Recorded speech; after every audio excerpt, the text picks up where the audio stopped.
안녕하세요. 차지원 세무사입니다. 이번 영상은 새롭게 사업을 여시는 분들 중에서 간이가세자로 사업자 등록증을 내실 분, 그리고 지금 현재 간이가세자로 사업을 하고 계시는 분들을 위한 영상이 될 것 같아요. 새롭게 사업자 등록증을 내실 분들 중에서 개인사업자를 선택을 했고 일반가세자 혹은 간이가세자 중 어떤 것으로 선택해야 할지 고민이실 거예요. 근데 간이가세자로 사업을 내게 된다면은 세금을 많이 줄일 수 있다던데 이번에 개정이 됐다던데 어떻게 달라진 거고 간이가세자로 내도 문제는 없는 건가 고민이 많으실 텐데 이번 영상에서 2020년 개정 세법으로 간이가세자에 대한 세무사항이 어떻게 변했는지 살펴보겠습니다.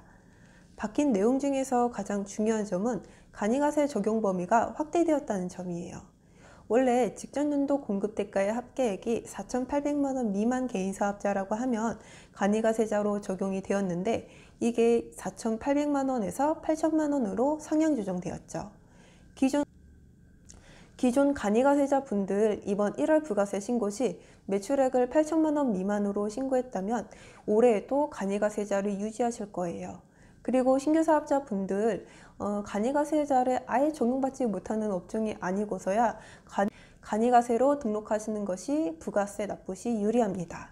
다만 간이가세는 환급이 발생하지 않기 때문에 초반에 인테리어 비용 혹은 적자가 발생을 해도 부가세가 0이 나올지언정 환급은 받을 수 없다는 점 고려하셔서 선택해 주셔야 해요.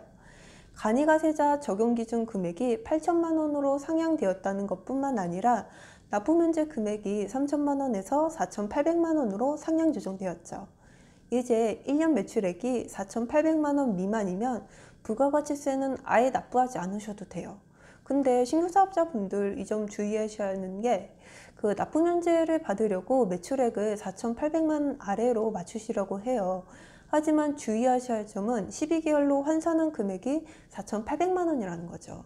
예를 들어서 3월 1일자로 개업을 하셔서 10개월간 매출을 4,500만 원으로 맞췄는데 이게 12개월로 환산하게 된다면 5,400만 원으로 납부 면제는 받을 수 없습니다.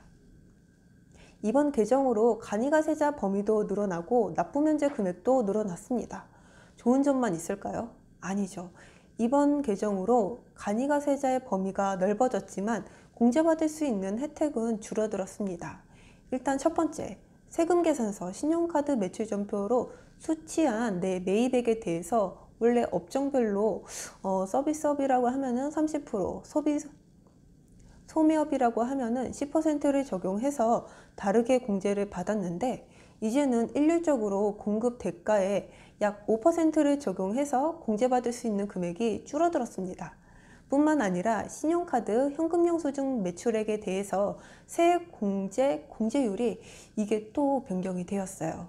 간이가세자 중에서 음식 숙박업에 해당하는 경우에는 2.6%, 그 외의 사업장에 해당하는 경우에는 1.3%를 적용했었죠. 하지만 이번 개정으로 인해서 간이가세자, 일반가세자 구분할 것 없이 모두 1.3%로 공제율이 통일되었습니다. 간이가세자 중에서 음식, 숙박업을 운영하시는 분들은 이제 부가세 신고 시 혜택이 반토막난 셈이죠. 세 번째로 간이가세자도 이제 세금계산서 발행 의무가 추가되었다는 점이에요. 간이가세자라고 하면은 원래 영수증을 발급하죠. 하지만 이번 개정으로 인해서 예외사항 3가지를 제외하고는 세금계산서를 발행하는 것으로 변경되었습니다. 일단 간이가세자 중에서 신규 사업자 혹은 직전연도 공급대가의 합계액이 4,800만 원 미만의 사업자이거나 주로 최종 소비자에게 재화 용역을 제공하는 사업자를 제외하는 그 나머지 간이가세자 분들은 이번 7월부터 세금계산서를 발행해 주셔야 돼요. 기존 간이가세자 분들 중 이번 1월 부가세 신고 시 매출액을 4,800만 원 미만으로 신고하셔서 납부면제 받았던 사업장은 그대로 영수증을 발급하시면 돼요. 그리고 신규 사업자 분들은 올해에는 계속 영수증으로만 발급을 하다가 내년 1월 부가세 신고 시 4,800만 원 넘게 신고하시면은 세금계산서 발급 의무가 생기시는 거죠. 그 외에도 간이가세 배제 업종이라고 해서 배제 업종에 해당하면은 매출액이 8천 미만 여부에 상관없이 일반가세자로 사업자 등록증을 내셔야 한다는 점이에요. 대표적으로 제조업, 도매업, 전문 자격 서비스업이 이 배제업 중에 해당이 하는데, 여기서 추가로 전문가업 기술 서비스업, 건설업, 상품 중개업, 임대 서비스업 등이 이번에 추가가 되었습니다. 해당 업종인 경우에는 간이가세자로는 아예 못 내는 것이죠.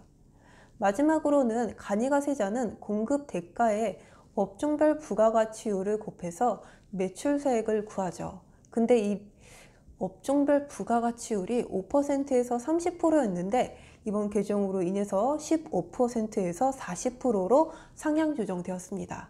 따라서 기존보다 높은 매출세액을 부담하게 된 것이죠. 간이가세자의 범위가 넓어지고 납부면제 금액도 상향되었지만 그에 반해 매출세액은 높아졌고 공제금액도 개정 전에 비해서 훨씬 줄어들었어요. 하지만 이러한 혜택이 줄어들었다고 해서 일반가세자로 등록해야 하나? 그건 아니라는 거죠. 여러 가지 방법으로 간이가세자에 대한 혜택은 줄어들었지만 범위가 8천만 원까지 늘어났다는 것은 엄청난 혜택이거든요. 간이가세자를 선택하지 못하는 경우가 아닌 이상 신규 사업자 분들은 간이가세자를 선택하시고 유지하시는 것이 유리하다고 생각합니다. 제가 오늘 준비한 내용은 여기까지고 다음 영상에서도 유용한 정보로 돌아오겠습니다. 감사합니다.